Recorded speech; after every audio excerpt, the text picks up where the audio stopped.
Alright guys, it's been a while since I've done a garden update, so I decided to do one.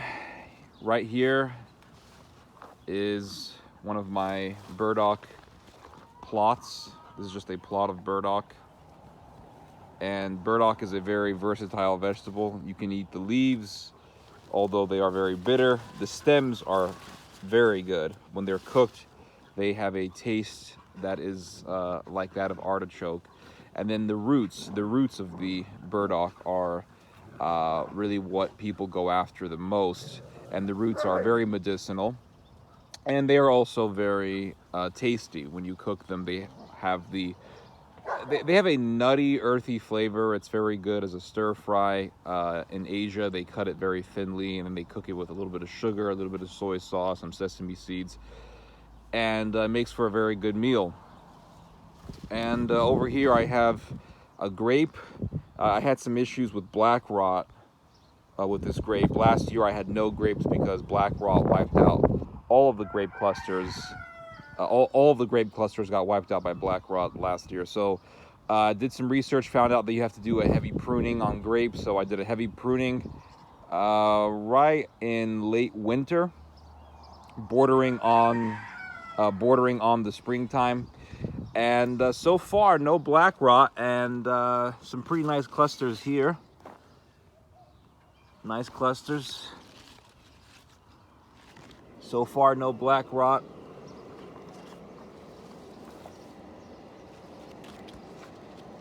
Not bad. I don't remember the name of this grape variety, but I did some research on grape varieties that do not get black rot, and I read about Mars grape, so I planted a Mars grape, and I'm probably going to plant another one because I don't want to have to deal with fungal issues on grapes. Here is some cabbages that I planted. I planted these cabbages in the late winter. And yeah, some of them have some insect damage, but they look okay. We'll see how they do. I have a whole bunch of sunflowers here. I mean, these sunflowers, they just plant themselves. It's crazy, guys. It really is crazy. Here, I'll show you guys some more sunflowers. Look at these sunflowers. It's just so many of them. It's crazy. Here I have an elder flower. Well, I have two elder flowers. This is one giant elderflower, and here's a second elderflower that's a little bit younger. And yeah, have some. This is what do they call this? A lamb's quarter. Came out by itself. It's basically wild spinach. Here's a tansy, beautiful tansy bush. Nasturtiums growing at the base of the grape. We've got some borage here. All these sunflowers growing by themselves, by the way. I never even planted them.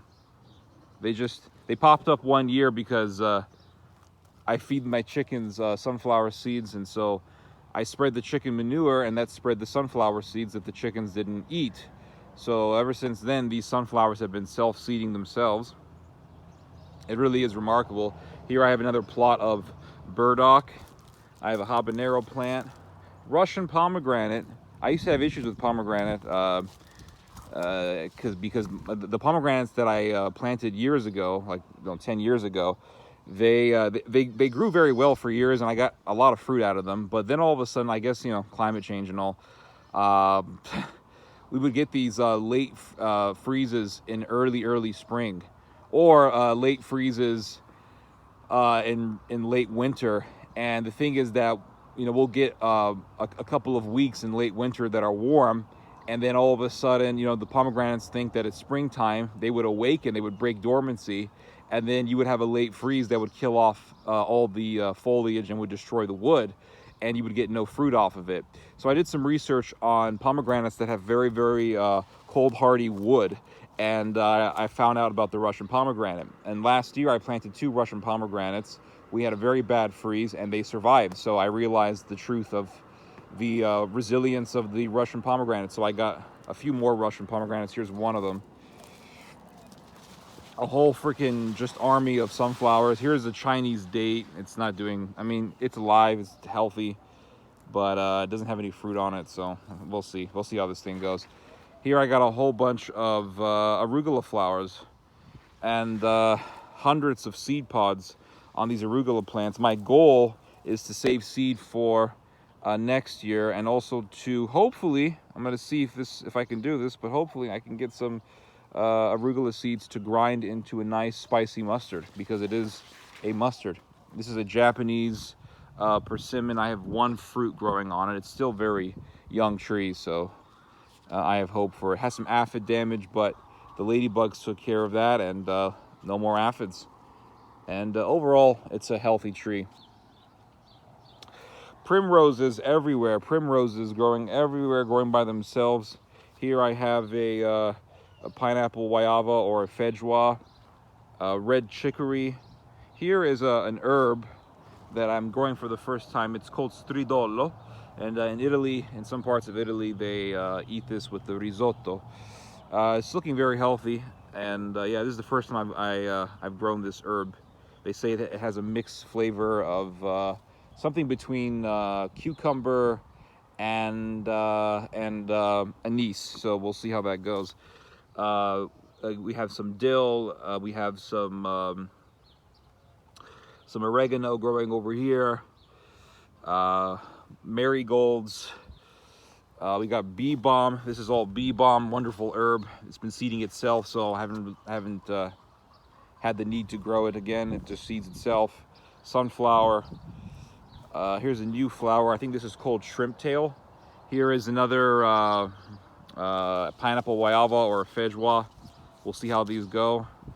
So far so good. I planted some last year and they survived the freeze, so that's good. Got comfrey here. Last few days I made some liquid fertilizer from comfrey by just putting the comfrey leaves in water and letting it sit for about 4 days, and I sprayed my soil with this stuff using this sprayer over there. So we'll see the effects on the soil that it has.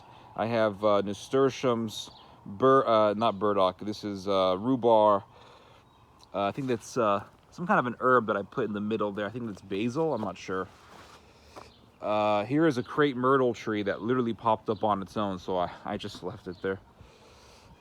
We got a giant burdock plant right here with leaves as big as a baby elephant. Mustard plant that has gone to seed. Here I have some celeriac that I'm going to allow to go to seed as well. This giant arugula bush over here, which I've allowed to go to seed. This is a, what do you call this? A lamb's quarter. Here is a Carolina buckthorn, which has a lot of fruit on it. Fruit and flowers developing, and the bees absolutely love this thing. I planted this last year and it's exploded in growth. It produces these black berries that are kind of earthy, kind of sour, not the best tasting, but oh well, birds like to eat it. I have some arugula, this is okra that I've started in these pots, and here, this lot used to have burdock, but I'm making burdock beer, so I harvested all this last night. This all was burdock, a little 4x5 space of burdock, and harvested almost all of it last night. So I'm going to start planting. I'm probably going to plant radishes here, French breakfast radishes, which are excellent.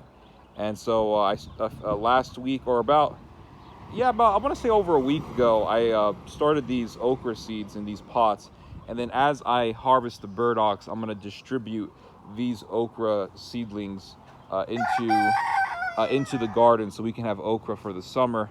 So instead of instead of like harvesting the burdock and then putting the okra seeds and then waiting a while for them to germinate and grow, I decided just to grow them right now in pots. That way, when I harvest the burdock and I have more space to grow things, I have already transplants ready to go.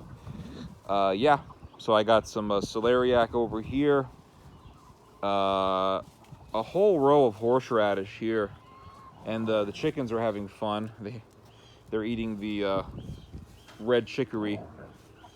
And over here I have just a bunch of herbs, different herbs here. I got parsley, wild Italian fennel, which is an excellent herb, more parsley along the edge here, and I have nasturtium growing here, a whole row of borage, a little plot of green onions, some endive here. This is all endive, which doesn't really like the heat, but luckily the weather has been pretty mild.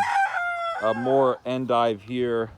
Wild Italian chicory, which is a beautiful plant, very versatile plant. This one wants to go to flower.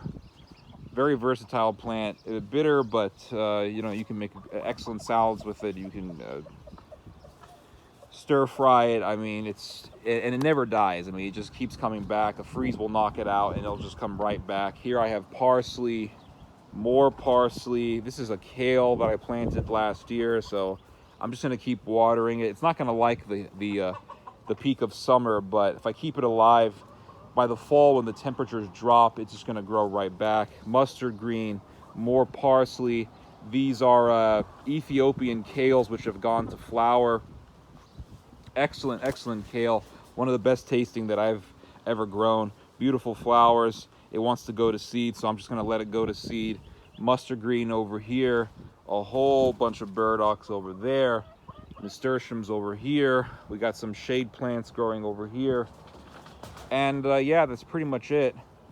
I have some wonderful radishes. I want to show you guys these radishes real quick. Here we go. Oh yeah, here's a beautiful habanero bush that's growing very well. Another habanero bush. I have borage and nasturtiums growing everywhere here. Borage and nasturtiums. I have here a sea buckthorn tree that I planted in late winter, and they have been enjoying this cool weather we've been having. These are French breakfast radishes. These are the best radishes that I've ever grown because you never really have to space them too much. And I mean, they grow pretty decently sized, and they're narrow shaped. Let me see if I can pull one out for you guys. Yeah, here's one. Narrow shaped, excellent flavor, grow very fast.